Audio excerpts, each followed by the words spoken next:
Welcome to the Own Your Best Life podcast. I'm May Emson, your host, leadership and mindset coach. Here, we talk all things spiritual, mindset, business, leadership, and wellness for the modern seeker who wants to align their life with purpose and inspiration. We'll cover career changes, stress management, meditation, energy, intuition, and more.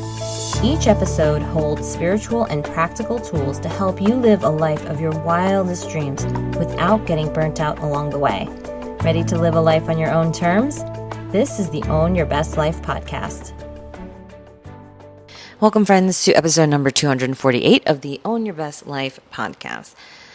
I'm recording and sharing this one from the road, and I want to tell you about my actual day because in reflection, this kind of life that has so many of these things that I'm going to share with you about is a life that I used to only dream about and probably couldn't have even predicted. So this morning, I woke up, I meditated before running 7 miles on the hotel treadmill because I'm training for the Berlin Marathon this September.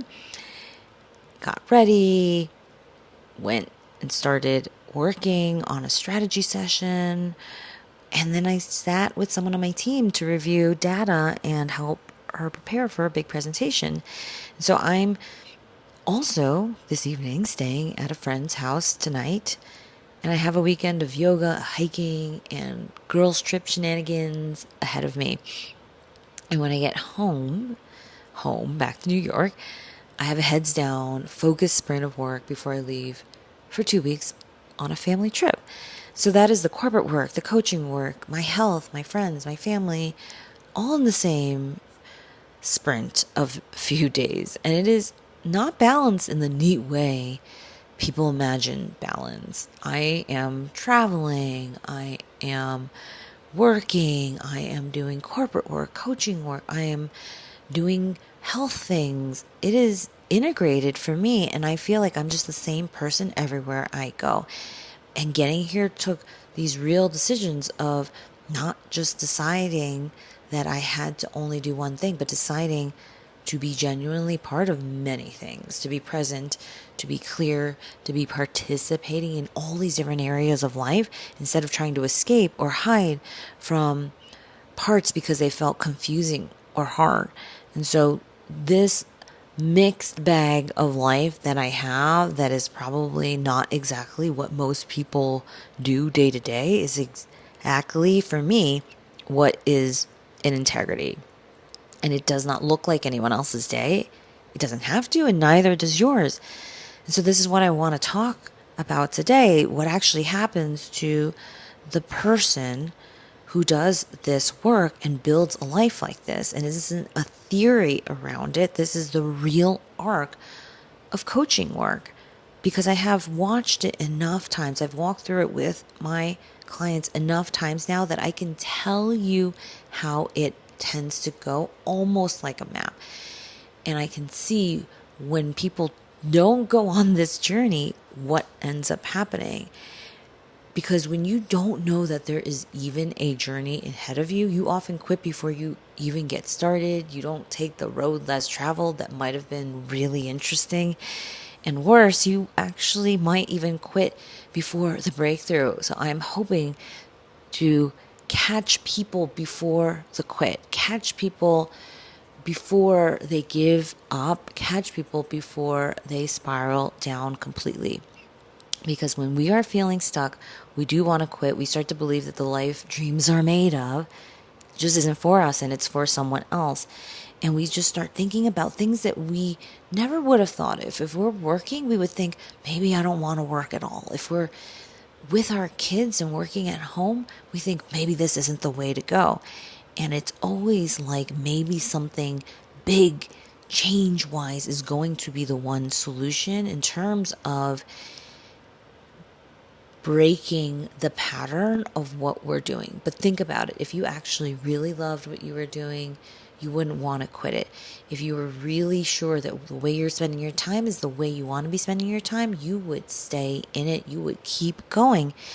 You would be saying yes to these new and interesting things. You would have this trust and this curiosity about what is going to unfold next. And it doesn't have to feel like this pacey, hard, intense, driving life that you can't sustain, it can feel like you are the one doing this. So I want to tell you about the women I work with, because they are not one person, but I will likely find that you are going to recognize yourself in her, and I will find myself in all of these places too, because she is you, she is me, and we are her. So when she comes to me, she's often certain she needs to leave. I had that same thought, right? I'm good at my job. Everyone's telling me I'm good. My reviews are pretty good.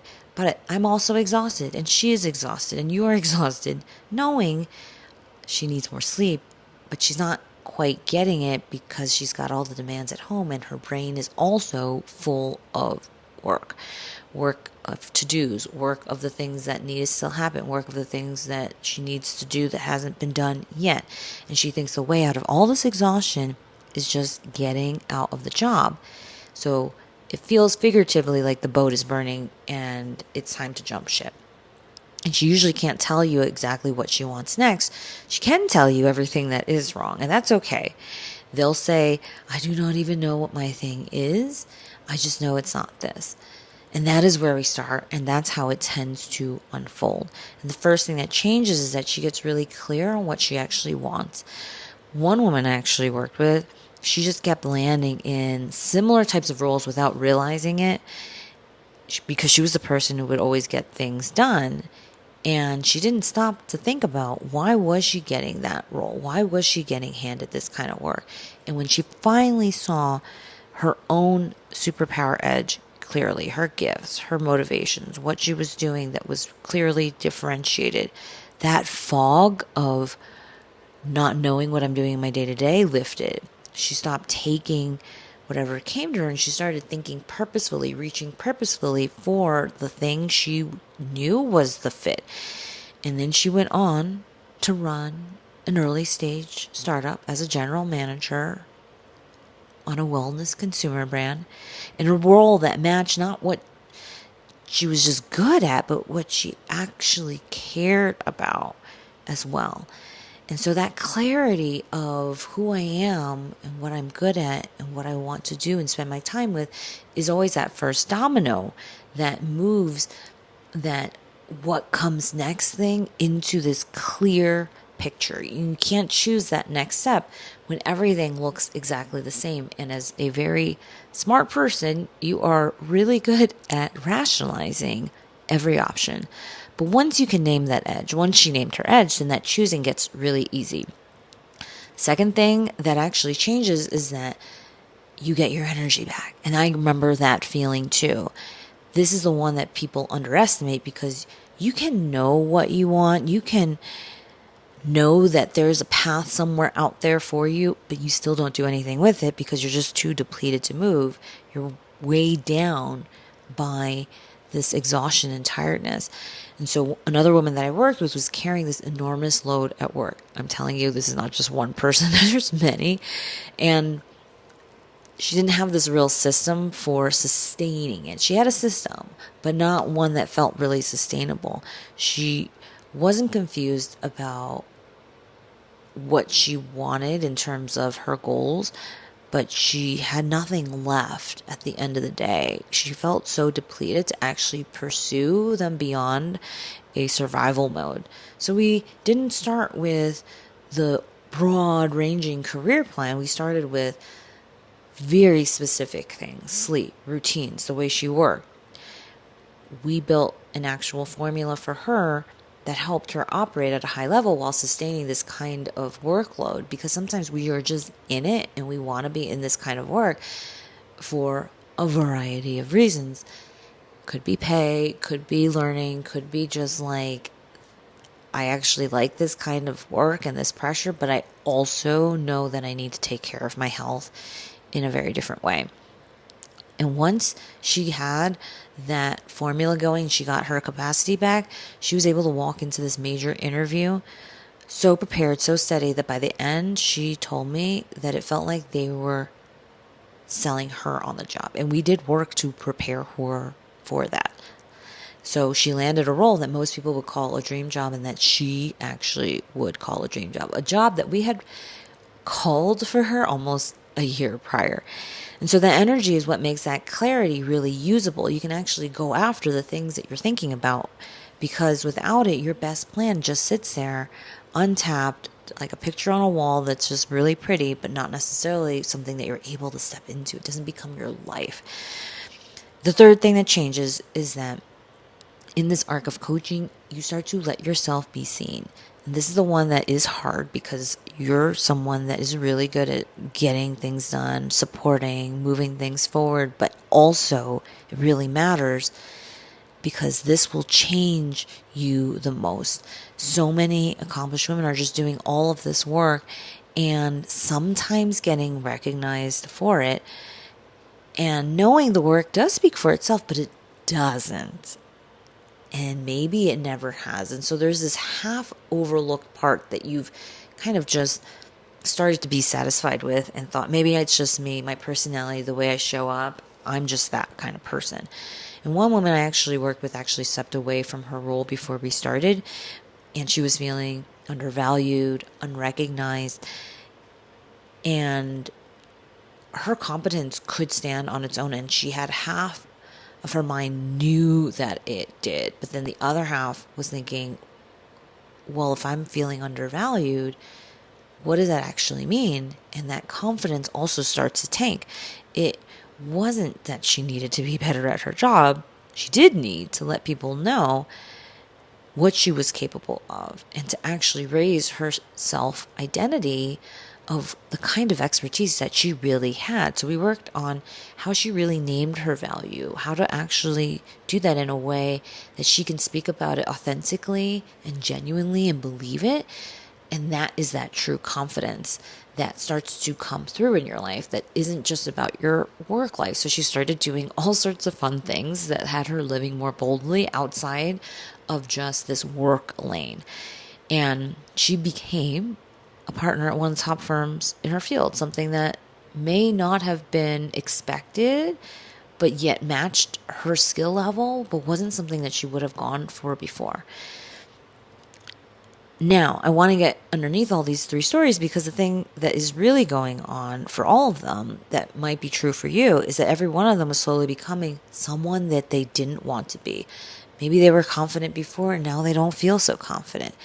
And they could feel this thing happening, right? Like, I'm losing my energy, I'm losing my spark, I'm losing this part of me that may have cared about people in a certain kind of way. I'm getting jaded and cynical. And she felt like maybe she's getting out of that driver's seat and somehow becoming like you're checking out a bit mentally, feeling like maybe I just want to do the plan, the bare minimum.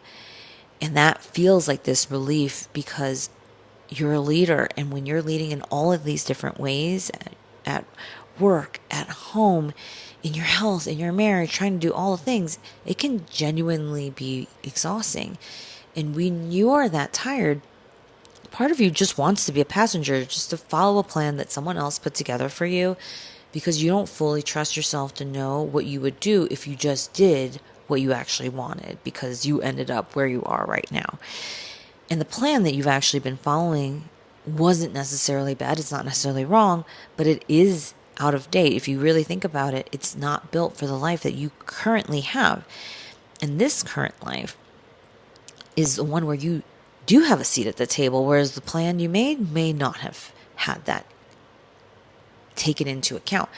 And now that you do have a seat at the table, you still feel like you have to outwork, out-earn, outperform everyone else just to prove that you belong at it.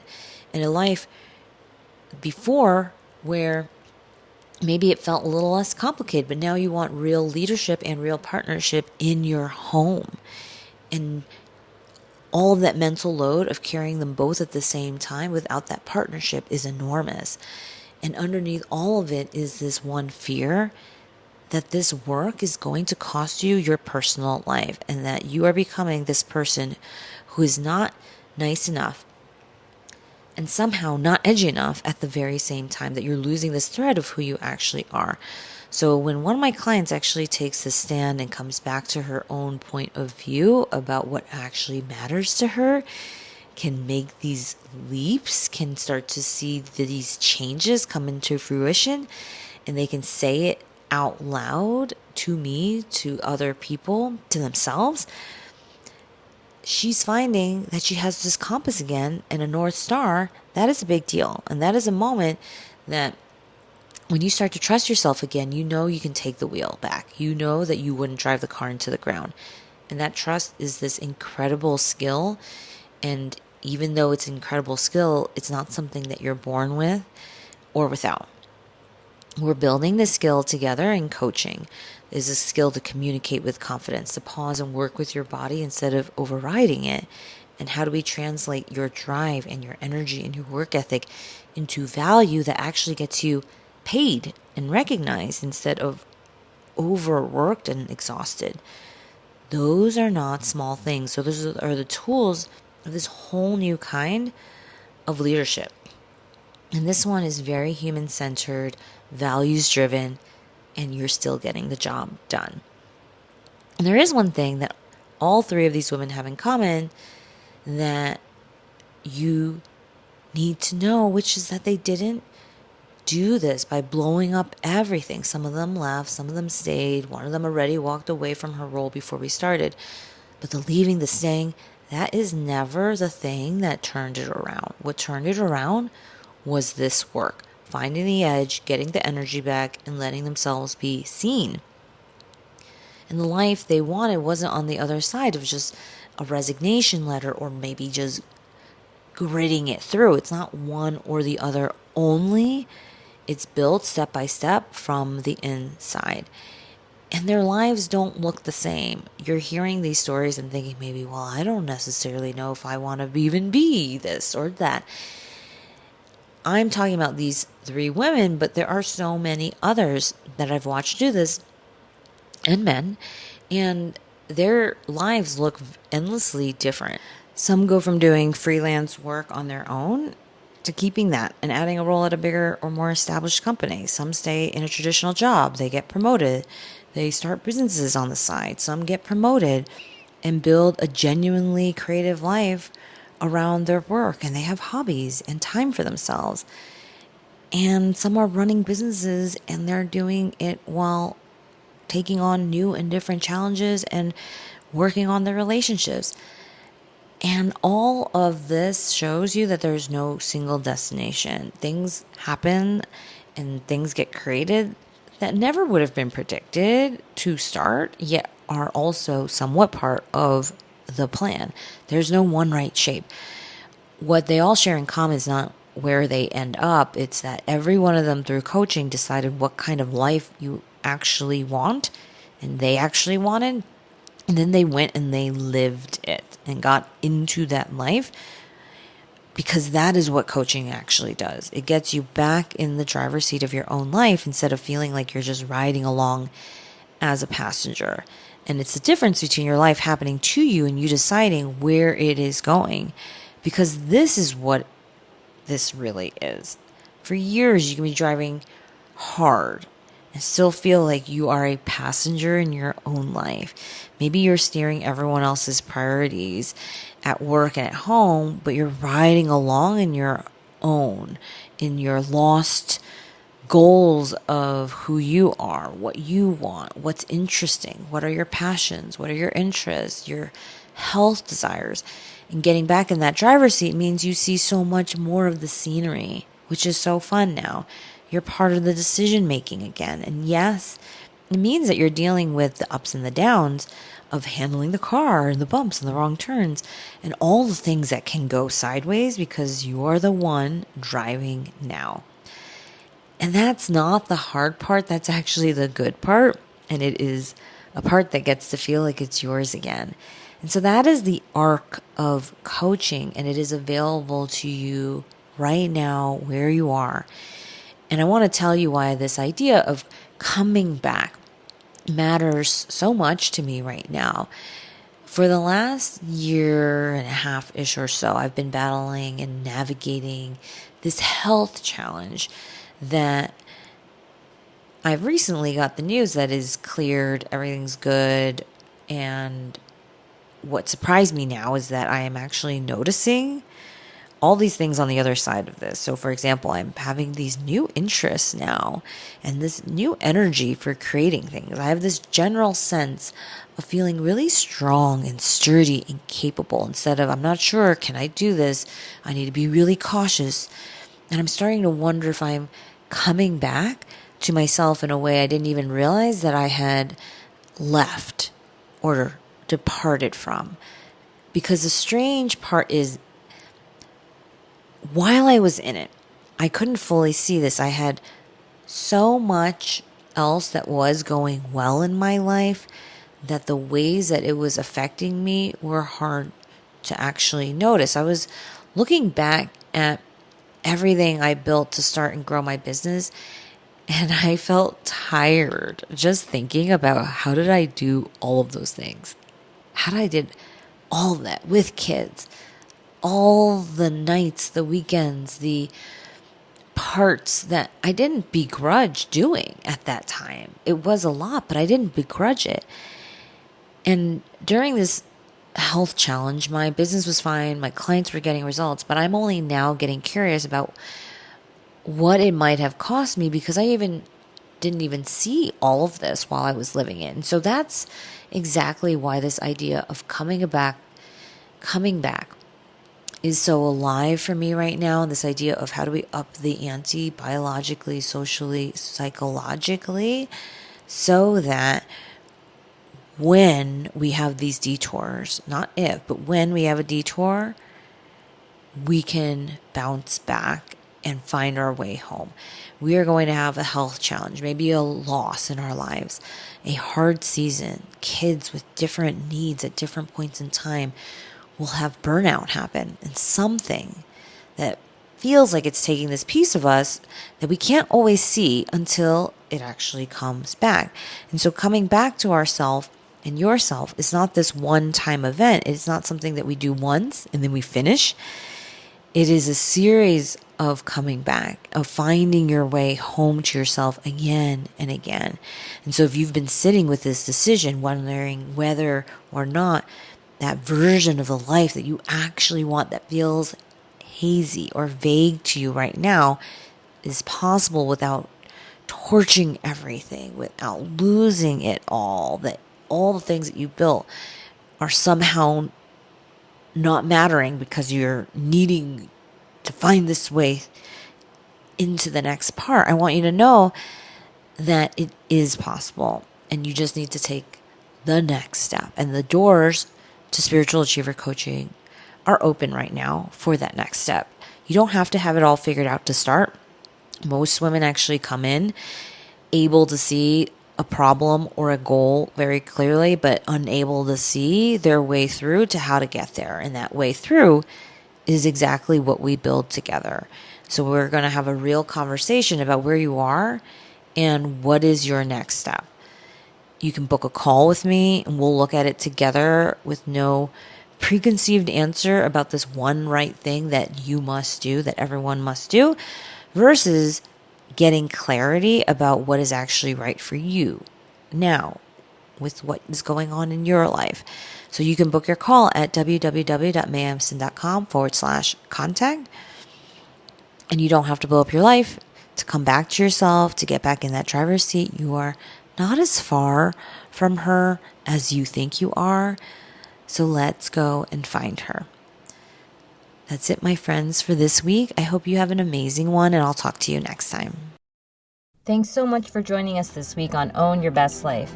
Make sure to subscribe to the show on iTunes or wherever you listen to podcasts so that you'll never miss a show.